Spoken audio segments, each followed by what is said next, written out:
मेरे पति पेशे से एक इंजीनियर हैं। मैं उनसे उनके स्थिर शांत स्वभाव के लिए प्यार करती थी और जब मैं उनके चौड़े कंधों पर अपना सर झुकाती थी तो मुझे गर्मजोशी और अजीब सा सुकून का एहसास होता था। 3 साल प्रेमालाप और अब शादी के 2 साल बीतने के बाद मुझे यह स्वीकार करना होगा कि मैं इससे थक गई हूँ। मेरे पहले इसे प्यार करने के जो भी कारण थे अब वही मेरी सारी बेचैनी के कारण बन गए।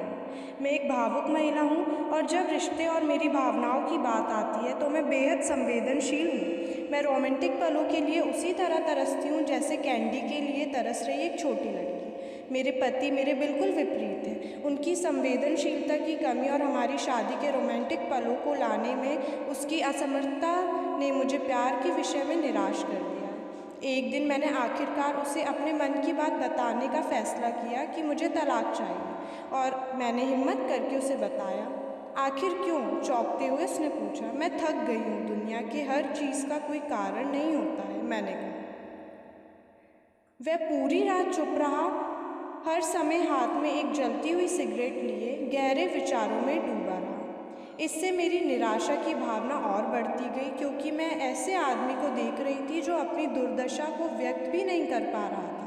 भला मैं इससे और क्या उम्मीद कर सकती थी? और अंत में उसने मुझसे पूछा, मैं तुम्हारा मन बदलने के लिए क्या कर सकता हूँ?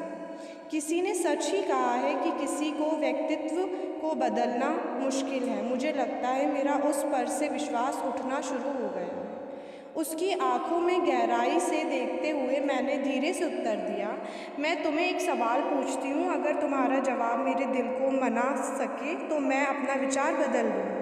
मान लो मुझे एक पहाड़ की चट्टान पर खिला एक फूल चाहिए और हम दोनों को ये पता हो कि उस फूल को तोड़ने से तुम्हारी मृत्यु हो जाएगी, क्या तुम मेरे लिए ऐसा करोगे? उसने कहा, मैं कल तुम्हें इसका जवाब दूँगा। उसकी प्रतिक्रिया सुनकर ही मेरी उम्मीदें धराशायी हो गई।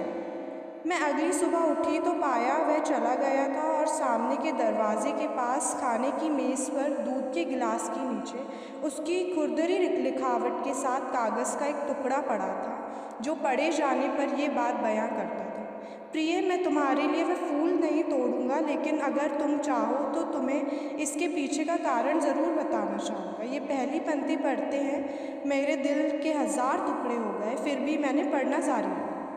जब तुम कंप्यूटर का इस्तेमाल करती हो तो तुम हमेशा सॉफ्टवेयर प्रोग्राम को गड़बड़ कर देती हो।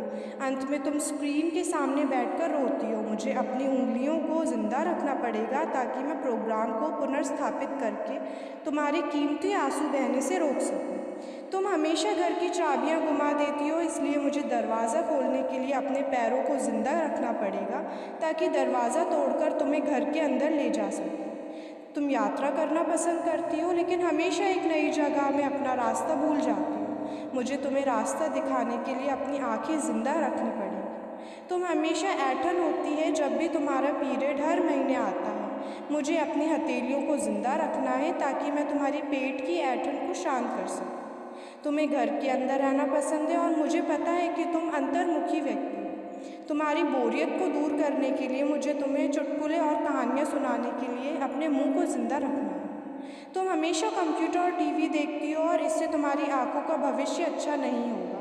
मुझे अपनी आंखों को बचाना होगा ताकि हम जब बूढ़े हो जाएं तो मैं तुम्हारी आंखें बन सकूं, तुम्हारे सिर के सफ़ेद हो रहे बाल चुन सकूं, तुम्हारे नाखूनों को बिना तुम्हें चोट पहुँचाए काट सकूं। मैं भी समुद्र तट पर टहलते हुए तुम्हारा हाथ पकड़ना चाहता हूँ। जैसे तुम धूप और सुंदर रेत का आनंद लेती हो और खुशी के गाने गुनगुनाती हो, उसे मैं भी अपने कानों से सुनना चाहता हूँ, इसलिए मेरे कान जिंदा रहने चाहिए। जब तुम नहाने निकलती हो तो तुम्हारी भीनी भीनी खुशबू को महसूस करने के लिए मेरे नाक जीवित होना चाहिए। इसलिए मेरी प्रिय, जब तक मुझे यकीन नहीं होता कि कोई है जो तुमसे इससे अधिक प्यार करता है, मैं तब तक उस फूल को नहीं तोड़ूंगा। और जिस दिन ऐसा कोई आया जो तुमसे इससे अधिक प्यार करे, मैं खुशी खुशी उस फूल को तोड़ लूँगा।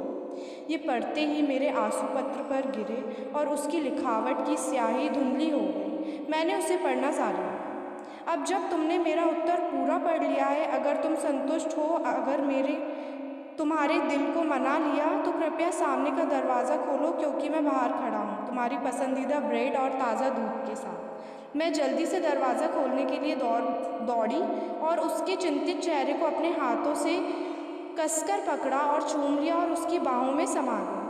अब मुझे पूरा यकीन हो गया है कि कोई भी मुझसे इतना प्यार नहीं करेगा जितना वह करता है, और मैंने फूल को नहीं तोड़ने का फैसला लिया। यह जीवन है और प्रेम है।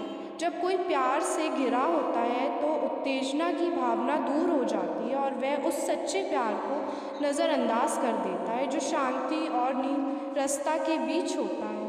प्यार सभी रूपों में प्रकट होता है, यहाँ तक कि बहुत छोटे और सूक्ष्म रूप में भी। उसका कभी एक मॉडल नहीं रहा है। यह सबसे नीरस और उबाऊ रूप में भी हो सकता है। फूल और रोमांस प्यार का हिस्सा हो सकते हैं पर प्यार नहीं।